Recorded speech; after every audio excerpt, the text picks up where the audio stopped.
ഒടുവിൽ ജന്തർമന്ദറിലെ വിദ്യാർത്ഥി സമരത്തിനു മുന്നിൽ മുട്ടുമടക്കി കേന്ദ്ര സർക്കാർ.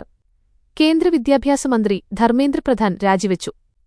സമരക്കാരുടെ പ്രധാന ആവശ്യങ്ങളിലൊന്നായിരുന്നു ധർമ്മേന്ദ്ര പ്രധാന്റെ രാജി. ധർമ്മേന്ദ്ര പ്രധാൻ രാജിവെക്കേണ്ടതില്ലെന്നായിരുന്നു കേന്ദ്ര സർക്കാരിന്റെ നിലപാട്. എന്നാൽ പ്രധാൻ രാജിവെക്കാതെ പിന്നോട്ടില്ലെന്ന് സമരക്കാരും തീരുമാനമെടുത്തു. ഇതോടെ കേന്ദ്ര സർക്കാർ സമ്മർദ്ദത്തിന് വഴങ്ങുകയായിരുന്നു. ദേശീയ വിദ്യാഭ്യാസ നയം ശക്തമായി നടപ്പിലാക്കുന്നതിനായിട്ടാണ് RSS പശ്ചാത്തലമുള്ള ധർമ്മേന്ദ്ര പ്രധാനെ കേന്ദ്ര വിദ്യാഭ്യാസ മന്ത്രിയായി BJP നിയോഗിച്ചതെന്ന് വിലയിരുത്തലുകളുണ്ടായിരുന്നു. ഉത്തരവാദിത്വം നല്ല നിലയിൽ പൂർത്തിയാക്കിയെന്നായിരുന്നു രാജിക്ക് പിന്നാലെ ധർമ്മേന്ദ്ര പ്രധാൻ പ്രതികരിച്ചത്. ചോദ്യപേപ്പർ ചോർച്ചയിൽ വിട്ടുവീഴ്ചയില്ലാത്ത നിലപാട് സ്വീകരിച്ചു. യുവാക്കളാണ് ഇന്ത്യയുടെ ശക്തിയെന്നും ധർമ്മേന്ദ്ര പ്രധാൻ കൂട്ടിച്ചേർത്തു. രാജ്യത്തിന്റെ ഐക്യം നിലനിർത്താനാണ് രാജി. ജനാധിപത്യ സംവിധാനത്തിൽ ആരും ഭയപ്പെടേണ്ടതില്ലെന്ന സന്ദേശമാണിതെന്നായിരുന്നു CJP സ്ഥാപകൻ അഭിജിത് ദീപ്കയുടെ പ്രതികരണം. ദില്ലി പോലീസ് ഉദ്യോഗസ്ഥർക്കെതിരെ നടപടി വേണമെന്നും ആത്മഹത്യ ചെയ്ത വിദ്യാർത്ഥികളുടെ കുടുംബങ്ങൾക്ക് 1 കോടി രൂപ നഷ്ടപരിഹാരം നൽകണമെന്നും അദ്ദേഹം ആവശ്യപ്പെട്ടു.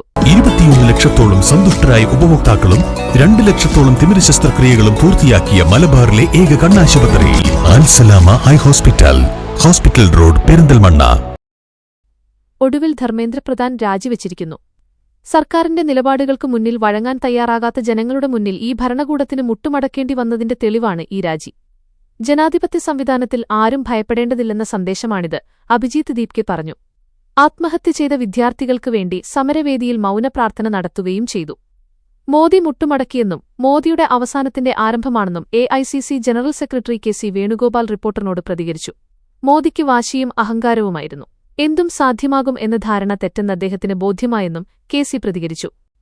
ജീവനൊടുക്കിയ വിദ്യാർത്ഥികളുടെ കുടുംബങ്ങൾക്ക് 1 കോടി നഷ്ടപരിഹാരം, പ്രതിഷേധക്കാർക്കെതിരെ നിയമ നടപടി പാടില്ല എന്നീ ആവശ്യങ്ങൾ സർക്കാർ പരിഗണിക്കാമെന്ന് കഴിഞ്ഞ ദിവസം അറിയിച്ചിരുന്നു. ധർമ്മേന്ദ്ര പ്രധാന്റെ രാജിയുമായി ബന്ധപ്പെട്ട ആവശ്യത്തിൽ ഇന്ന് തീരുമാനം അറിയിക്കാം എന്നായിരുന്നു കേന്ദ്രം അറിയിച്ചിരുന്നത്. ഇതിനിടെയാണ് മന്ത്രി രാജി സമർപ്പിച്ചിരിക്കുന്നത്.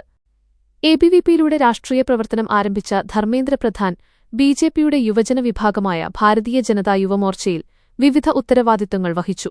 ഒഡീഷയിൽ BJPയുടെ പ്രധാന നേതാക്കളിൽ ഒരാളായി വളർന്നു. രാജ്യസഭാംഗമായും ലോക്സഭാംഗമായും പ്രവർത്തിച്ചിട്ടുണ്ട്. 2004 ദിയോഘർ മണ്ഡലത്തിൽ നിന്നാണ് ലോക്സഭയിലേക്ക് തെരഞ്ഞെടുക്കപ്പെട്ടത്. തുടർന്ന് രാജ്യസഭാംഗമായും പ്രവർത്തിച്ചു. പെട്രോളിയം ആൻഡ് പ്രകൃതിവാതക മന്ത്രി, സ്റ്റീൽ മന്ത്രി, നൈപുണ്യ വികസനവും സംരംഭകത്വവും മന്ത്രി എന്നീ സ്ഥാനങ്ങൾ വഹിച്ചിട്ടുണ്ട്.